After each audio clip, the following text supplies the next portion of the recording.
Shalom, ótimo dia, Deus te abençoe. Espero que você esteja bem, iniciando esse dia na presença do Senhor. Convido você a pegar a sua Bíblia, sua caneta, marca-texto. E hoje nós vamos fazer a leitura de Juízes, capítulo 6. Já temos aprendido muito com esses que passaram até então, até o capítulo 5. E eu vejo o quanto o Senhor tem para nos ensinar na leitura deste livro. Que o Espírito Santo tenha liberdade para trazer a você o conhecimento necessário para o seu tempo, para o seu momento. E em nome de Jesus que nós possamos avançar em conhecimento, em maturidade. E eu creio que o Senhor tem grandes coisas para fazer em nós e através de nós. Amém? Vamos orar? Pai, nós queremos agradecer porque o Senhor sempre está ao nosso lado. Ah, Deus, eu tenho mais motivos de gratidão do que de pedir. Por mais que o Senhor conheça as minhas necessidades e sabe, eu tenho descansado no Senhor e crido na Tua palavra que diz que busque primeiro o Senhor, busque primeiro o Senhor e as demais coisas vão ser acrescentadas. E é isso. Eu sei que o Senhor é tudo para mim. Se eu tiver o Senhor, as outras coisas são acrescentadas e o Senhor é suficiente, o Senhor me basta. Obrigada pela tua companhia, obrigada pelos livramentos, obrigada pelo agir em nosso meio, em nossas vidas. Obrigada por ser vivo, por ser real, o mesmo em todo o tempo. Obrigada por nos ouvir, por falar conosco.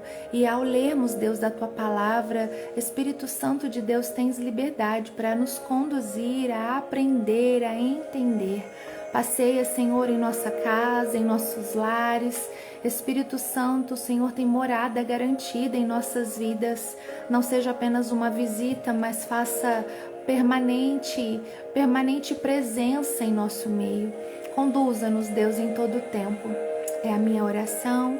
Amém e amém. Então vamos lá? Juízes capítulo 6 começa assim. O povo de Israel pecou outra vez contra Deus, o Senhor, e por isso ele deixou que o povo de Midian os dominasse durante 7 anos. Ah, Jesus! Os israelitas se escondiam dos midianitas em cavernas e em outros lugares seguros nas montanhas, porque os midianitas eram mais fortes do que eles. Todas as vezes que os israelitas semeavam, os midianitas vinham com os amalequitas e os povos do deserto e os atacavam. Acampavam na terra e destruíam as suas colheitas até o sul, perto de Gaza. Não deixavam nada para os israelitas viverem, nem ao menos uma ovelha, uma vaca ou um jumento. Chegavam com seu gado e as suas barracas e eram tão numerosos como gafanhotos. Eles e os seus camelos eram tantos que nem dava para contar.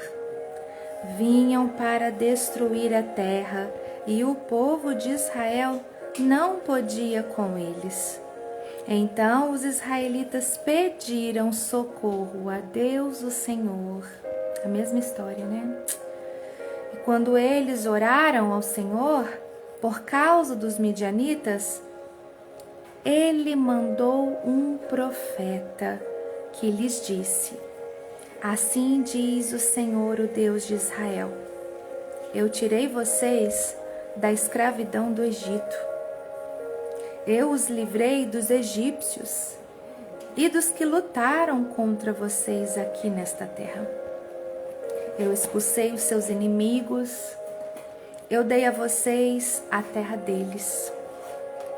Eu disse que eu sou o Senhor, o Deus de vocês, e que vocês não deviam adorar os deuses dos amorreus, que viviam aqui nesta terra, mas vocês não quiseram me ouvir.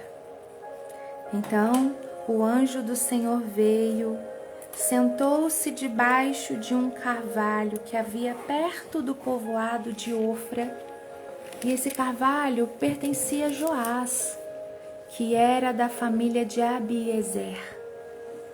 O seu filho Gideão estava malhando trigo no tanque de pisar uvas, escondido, para que os midianitas não o encontrassem. Então o anjo do Senhor apareceu a ele e disse: você é corajoso, e o Senhor está com você. E aí Gideão respondeu: se o Senhor Deus está com o nosso povo, por que está acontecendo tudo isso com a gente? Onde estão aquelas coisas maravilhosas que os nossos antepassados nos contaram que o Senhor costumava fazer quando nos trouxe do Egito? Ele nos abandonou e nos entregou aos midianitas. Então o Senhor Deus ordenou a Gideão: vá com toda a sua força e livre o povo de Israel dos midianitas. Sou eu quem está mandando que você vá. E Gideão respondeu: Senhor, como posso libertar Israel? A minha família é a mais pobre da tribo de Manassés, e eu sou a pessoa menos importante da minha família. E aí o Senhor disse: você pode fazer isso porque eu o ajudarei. Você esmagará todos os midianitas como se eles fossem um só homem. Meu Deus, oh Deus, que experiência de Gideão. E aí Gideão respondeu: se tu estás contente comigo, então dá-me uma prova de que és tu mesmo que estás falando. E por favor, não vás embora até que eu te traga uma oferta. Eu ficarei aqui até você voltar, disse Deus. Então Gideão entrou, cozinhou um cabrito e fez pão sem fermento com mais ou menos 10 quilos de farinha. Pôs a comida numa cesta e pôs o caldo numa panela. Levou tudo e entregou ao anjo do Senhor que estava debaixo do carvalho. Então o anjo ordenou: ponha a carne e o pão nesta pedra aí e derrama o caldo em cima. E Gideão fez exatamente o que ele mandou.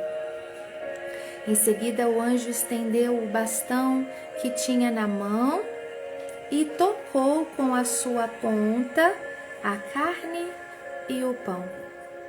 Então saiu fogo da pedra e queimou a carne e o pão. E o anjo desapareceu. Aí Gideão compreendeu que era mesmo o anjo do Senhor que ele tinha visto. E ele disse apavorado: ai de mim, Senhor meu Deus, eu vi o anjo do Senhor face a face. Mas aí o Senhor respondeu: não fique com medo, tudo está bem, você não morrerá. E Gideão construiu ali um altar para Deus, o Senhor, e o chamou de O Senhor é Paz. E até hoje esse altar está em Ofra, cidade que pertence às famílias de Abiezer. Naquela noite o Senhor disse a Gideão: leve o touro que pertence ao seu pai e outro touro de 7 anos e derrube o altar do deus Baal, que é do seu pai, e também o poste da deusa Aserá, que está aí ao seu lado. Nesse lugar alto e seguro, faça para o Senhor, o seu Deus, um altar de pedras bem arrumadas. Depois, pegue o segundo touro e a madeira do poste de Aserá arrancado e queime tudo no altar como sacrifício. Gideão levou 10 dos seus empregados e fez o que o Senhor tinha dito. Porém, como estava com medo da sua família e do povo da cidade, em vez de fazer isso de dia, ele fez isso de noite. De madrugada, quando os homens da cidade se levantaram, acharam o altar de Baal e o poste da deusa Será derrubados, e o segundo touro queimado no altar que tinha sido construído ali. E perguntaram: quem será que fez isso? Procuraram saber e descobriram que tinha sido Gideão, filho de Joás. Então disseram a Joás: traga o seu filho aqui para ser morto, porque ele derrubou o altar de Baal e o poste da deusa Será. Mas Joás disse a todos os que estavam ali reunidos contra ele: vocês estão defendendo Baal? Quem o defender será morto antes do amanhecer. Se Baal é Deus, que ele mesmo se defenda. O altar dele é que foi derrubado. Daquele dia em diante, Gideão passou a ser chamado de Jerubbaal, pois Joás tinha dito que Baal mesmo se defenda, o altar dele que foi derrubado. Então todos os midianitas, os amalequitas e os povos do deserto se juntaram e atravessaram o rio Jordão e acamparam no vale de Jezreel. E o Espírito do Senhor dominou Gideão. Oh, aleluia. Espírito de Deus, domina a minha vida também, Pai.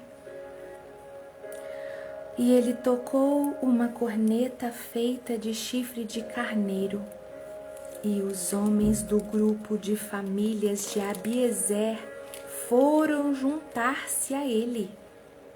Gideão enviou também mensageiros para chamar os homens das tribos de Manassés, de Asser, de Zebulon e de Naphtali, e eles também foram se juntar a ele. Uma pausa aqui. Jerubbaal em hebraico quer dizer que Baal mesmo se defenda, ok? Continuando, versículo 36. Então Gideão disse: ó Deus, tu disseste que queres me usar para libertar o povo de Israel. Pois bem, vou pôr um pouco de lã no lugar onde malhamos o trigo. Se de manhã o orvalho estiver molhado, somente a lã, e o chão em volta dela estiver seco, então poderei ficar certo de que tu realmente me usarás para libertar Israel. O que ele disse aconteceu. Na manhã seguinte, Gideão se levantou, espremeu a lã e dela saiu água que deu para encher uma tigela. E então ele pediu a Deus: não fique zangados comigo, mas deixa que eu fale só mais uma vez. Deixa, por favor, que eu faça mais uma prova com a lã, que desta vez a lã fique seca e que haja orvalho somente no chão em volta dela. E Deus fez isso. Naquela noite, a lã ficou seca e o chão em volta ficou coberto de orvalho. Aleluia. Gente, antes de fazer a oração, eu queria fazer um comentário. Na leitura do capítulo 6, nós podemos perceber que, ainda que o povo houvesse desobedecido e pecado, existiam sim pessoas ali no meio que ainda estavam fiéis e tementes ao Deus vivo. Porém, como nós já vimos até aqui, muitos perecem por conta de um povo, por conta da sua família. Vimos isso acontecer com Acã. Acã pecou, mas toda a sua família pagou com morte por conta do pecado de uma pessoa. Da mesma forma que o povo estava enfrentando perseguição, 7 anos vivendo debaixo das mãos dos moabitas, estavam se escondendo em cavernas, se escondendo no meio das montanhas ali. por conta da desobediência geral, porém ainda assim alguns ali não haviam desobedecido, estavam firmes, mas esses também estavam pagando. E isso mostra para nós que nos dias de hoje, quantas coisas acontecendo no mundo todo, o povo de Deus, por estar aqui também, sofre consequências no mundo. Mas o nosso diferencial é que mesmo que a estação seja difícil, mesmo que as coisas acontecem e sejamos atingidos, não deixamos de estar firmes no Senhor. Não deixamos de escolhê-lo como o único Deus em nossas vidas. E a palavra do Senhor nos diz que no final dos tempos, ainda assim as coisas poderão piorar. O amor de muitos esfriar, pais contra filhos, guerras, enfim. Estamos enfrentando situações ainda leves, com as coisas que ainda estão por vir.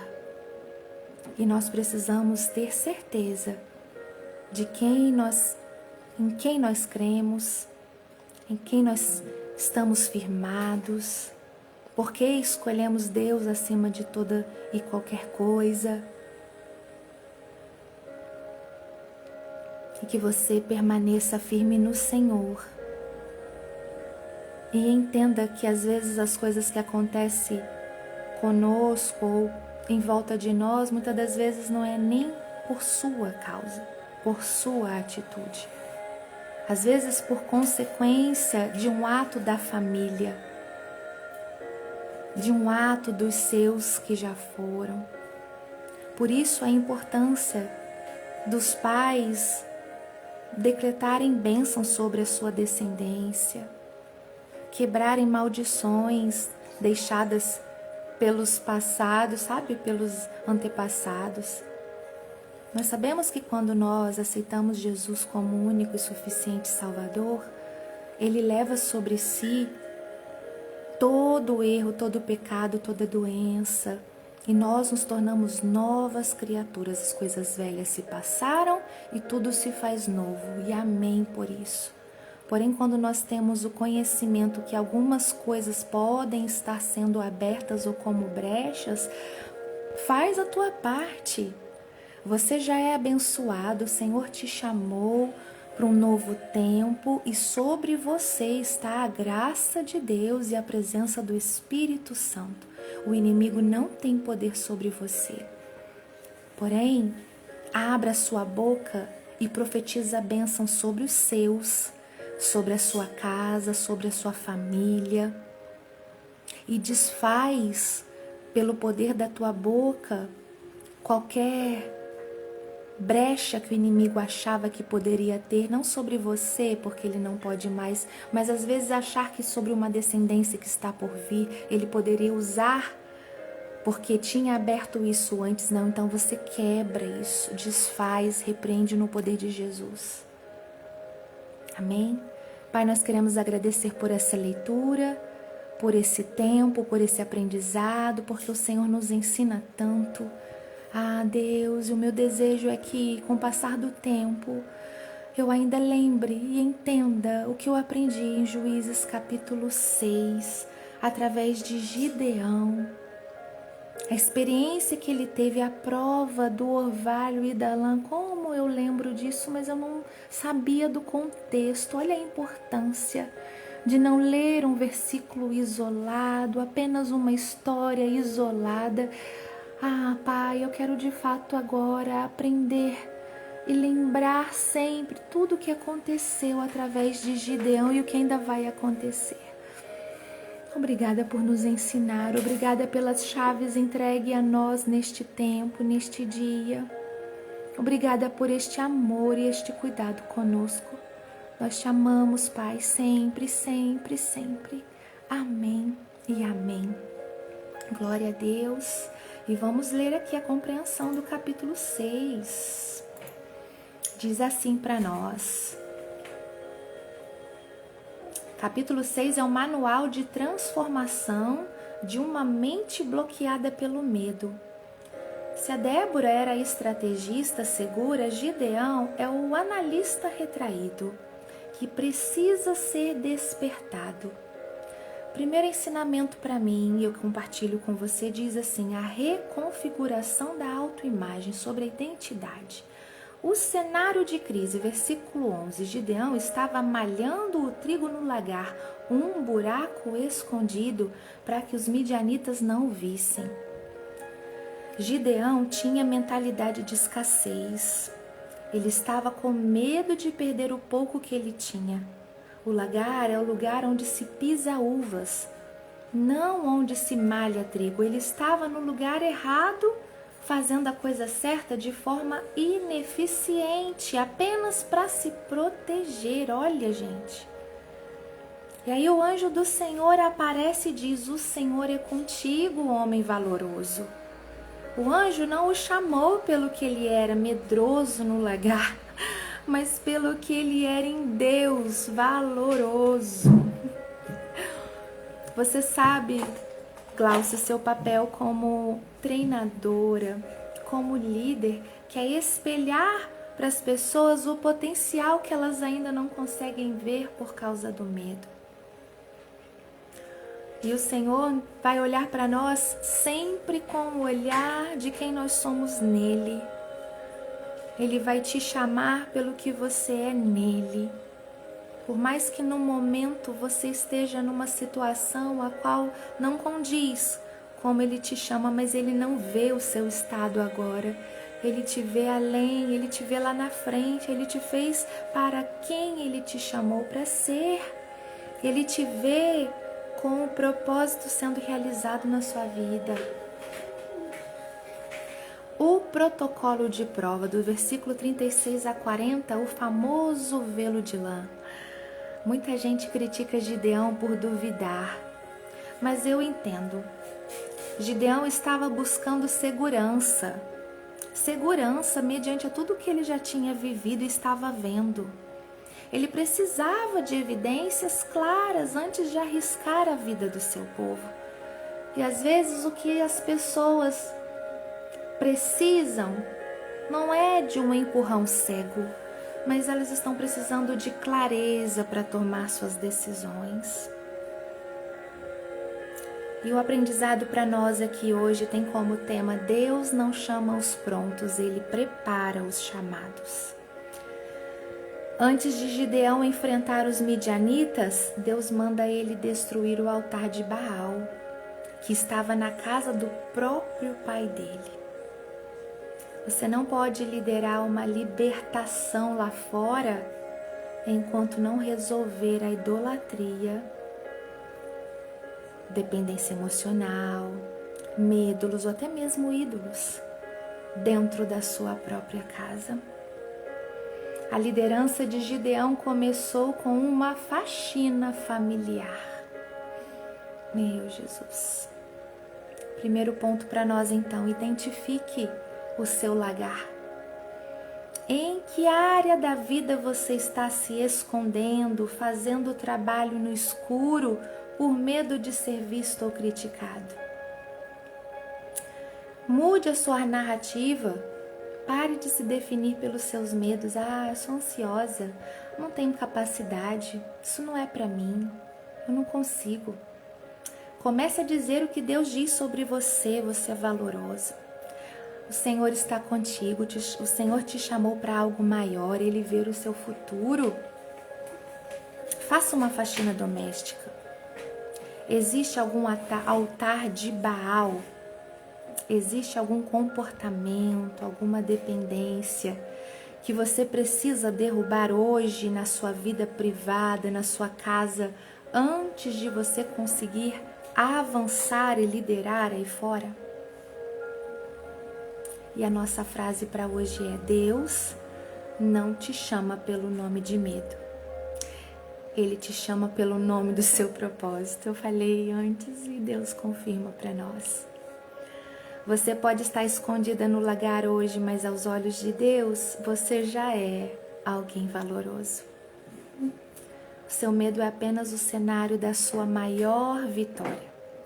Derrube os ídolos da sua casa e prepare-se. O que está escondido vai ser usado para libertar muitos. Eu creio em nome de Jesus. E o resumo para nós do capítulo 6 tem como palavra-chave identidade. Capítulo 6 ensina que a transformação da nossa realidade externa começa quando mudamos a forma como nos enxergamos através dos olhos de Deus.